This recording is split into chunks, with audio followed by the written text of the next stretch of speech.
Hi friends, ఈరోజు మనం cement storage మరియు సిమెంట్ ట్రాన్స్పోర్టర్ గురించి మాట్లాడుకుందాం. కన్స్ట్రక్షన్ సైట్లో ఎక్కువగా యూజ్ చేసేది కాంక్రీట్. కాంక్రీట్ని తయారు చేసేది బ్యాచింగ్ ప్లాంట్. సో ఈ బ్యాచింగ్ ప్లాంట్లో మేజర్ ఎలిమెంట్ ఏంటి? సిమెంట్. సో సిమెంట్ ఇంపార్టెంట్ అనేది మనకు అర్థమైంది. కానీ సిమెంట్ స్టోరేజ్, సిమెంట్ ట్రాన్స్పోర్టర్ ఎందుకు ఇంపార్టెంట్? ఎందుకు ఇంపార్టెంట్ అంటే సపోజ్ మన దగ్గర ఒక బ్యాచింగ్ ప్లాంటే ఉందనుకుందాం. అంటే మనకి ప్రొడక్షన్ తక్కువ. కాబట్టి దానికి ఉన్న సైలోస్ ఆ బ్యాచింగ్ ప్లాంట్కి సరిపోతాయి. కానీ ఇప్పుడు మన దగ్గర ఒక 4, 5, 6, ఒక 10 బ్యాచింగ్ ప్లాంట్స్ ఉన్నాయి అనుకుందాం. అన్ని బ్యాచింగ్ ప్లాంట్స్కి మనం పెట్టుకున్నామంటే సైట్లో మనకి ప్రొడక్షన్ చాలా ఎక్కువ. So uninterrupted concrete production important. So అలాంటప్పుడు ఈ ప్రతిసారి సైలో ఎంటీ అయినప్పుడు సిమెంట్ బల్కర్స్తో మాటిమాటికి సిమెంట్ని ఫిల్ చేసుకోవడానికి మనం టైం వేస్ట్ చేయలేం. అందుకోసం ఒక బల్క్ స్టోరేజ్ని ఏర్పాటు చేసుకొని ఎక్కువ సిమెంట్ని అందులో స్టోర్ చేసుకొని అక్కడి నుంచి ప్రతి ప్లాంట్కి మన రిక్వైర్మెంట్కి తగ్గట్టుగా సిమెంట్ని ఆటోమేటిక్గా ట్రాన్స్ఫర్ చేసుకునే విధానాన్ని సిమెంట్ ట్రాన్స్పోర్టర్ అంటారు అనమాట. సో ఈ సిమెంట్ ట్రాన్స్పోర్టర్ సిస్టమ్ ఎలా వర్క్ అవుతుంది అనేది ఈ ఎపిసోడ్లో చూద్దాం. ఎన్టీఈ అని రాస్తున్న స్ట్రక్చర్ చూసారు కదా, దాన్ని సిమెంట్ ట్రాన్స్పోర్టర్ అంటాం. ఆ పక్కన ఉన్న పెద్ద శైలి వచ్చేటప్పటికి స్టోరేజ్ శైలి. ఈ ఎన్టీఈ స్ట్రక్చర్లో పర్టికులర్గా ఎన్టీఏ అని రాసున్న ఆ పోర్షన్ వరకు దాన్ని పర్జ్ అంటారు. ఆ కింద ఉన్న ఇంకొక సిలిండర్ వచ్చేటప్పటికి అది మెయిన్ సిమెంట్ ట్రాన్స్పోర్ట్ అనమాట. సో ఇది న్యూమాటిక్ ఆపరేటెడ్ అంటే ఎయిర్తో వర్క్ చేస్తుంది. అది ఎలా వర్క్ చేస్తుంది అనేది కూడా చూద్దాం.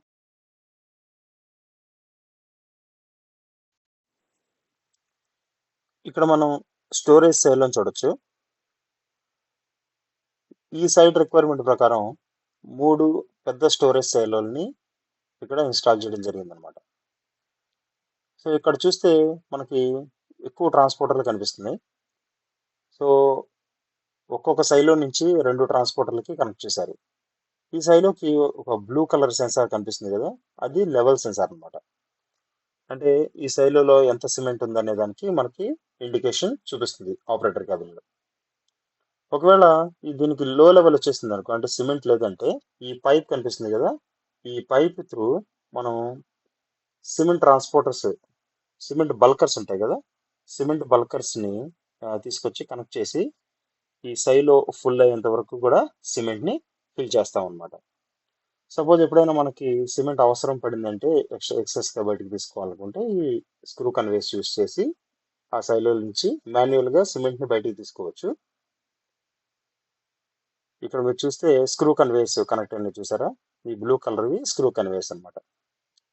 ఆ మోటార్ రన్ అయితే ఈ పైన మాన్యువల్ వాల్ ఉంది, ఆ మాన్యువల్ వాల్ ఓపెన్ చేసి ఇక్కడ న్యూమాటిక్ కనెక్షన్ కూడా ఉంది, సిమెంట్ స్ట్రక్ అవ్వకుండా. సో ఈ మోటార్స్ మనం రన్ చేసి స్క్రూ కన్వే రొటేట్ చేసి మన సిమెంట్ని ఎక్స్టర్నల్గా కూడా తీసుకోవచ్చు.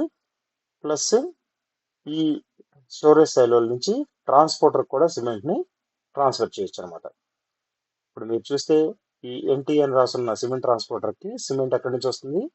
ఈ స్టోరేజ్ సైలో నుంచి ఆ కింద ఉన్న స్క్రూ కన్వేయర్స్ త్రూ మనకి ట్రాన్స్పోర్టర్ వరకు సిమెంట్ ట్రాన్స్ఫర్ అవుతుంది అనమాట. స్టోరేజ్ సైలో నుంచి ఈ పజ్లోకి సిమెంట్ ఫుల్ అయిన తర్వాత ఆ కింద ఉన్న వాల్స్ ఓపెన్ అయ్యి ఈ మెయిన్ ట్రాన్స్పోర్టర్లోకి సిమెంట్ చేరుతుంది.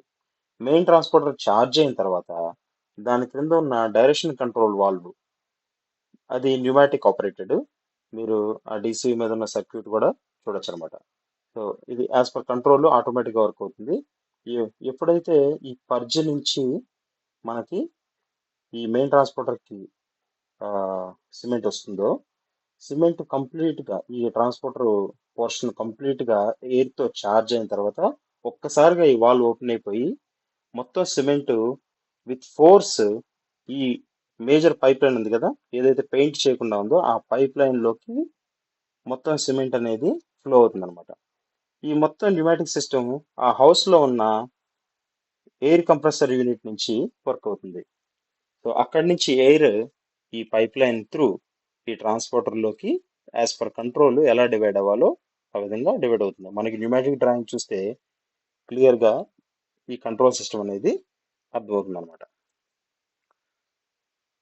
సో ఈ విధంగా ఆ న్యూమాటిక్ సిస్టమ్ కంట్రోల్ అయ్యి ఇక్కడ మీరు చూస్తే ఇది ప్రపోర్షనల్ వాల్వ్. ఆపరేటర్ క్యాబిన్ నుంచి మనం ఎంత ప్రెషర్ సెట్ చేస్తే ఈ ప్రపోర్షనల్ వాల్వ్ ఆ విధంగా ఓపెన్ అయ్యి అంత ప్రెషర్ని మనకి అవుట్పుట్ ఇస్తుంది అనమాట. సో ఆ ప్రెషర్ని యూస్ చేసి ఈ లైన్లో ఉన్న ఈ రెడ్ కలర్ పైప్స్ కనెక్ట్ అయ్యి ఉన్నాయి కదా, ఈ పైప్స్ త్రూ మనం ఎయిర్ ప్రెషర్తో ఈ నాన్ పెయింట్ చేయని ఈ పైప్లో ఉన్న సిమెంట్ని ఆ ట్రాన్స్పోర్టర్ దగ్గర నుంచి పుష్ చేసి మీరు చూస్తే అది త్రూ అవుట్ అన్ని ప్లాంట్స్కి ఉన్న అన్ని సైలోస్ త్రూ లాస్ట్ వరకు వెళ్తుంది అనమాట. సో ఈవెన్ ఈ సైలోస్ కూడా మనకి లో అండ్ హై లిమిట్స్ ఉన్నాయి. ఈ లెవెల్స్ని బట్టి మనకి ఆపరేటర్ క్యాబిన్కి కమాండ్ వస్తుంది అనమాట, నాకు ఈ సైలోలో సిమెంట్ ఫిల్ చేయాలి అని.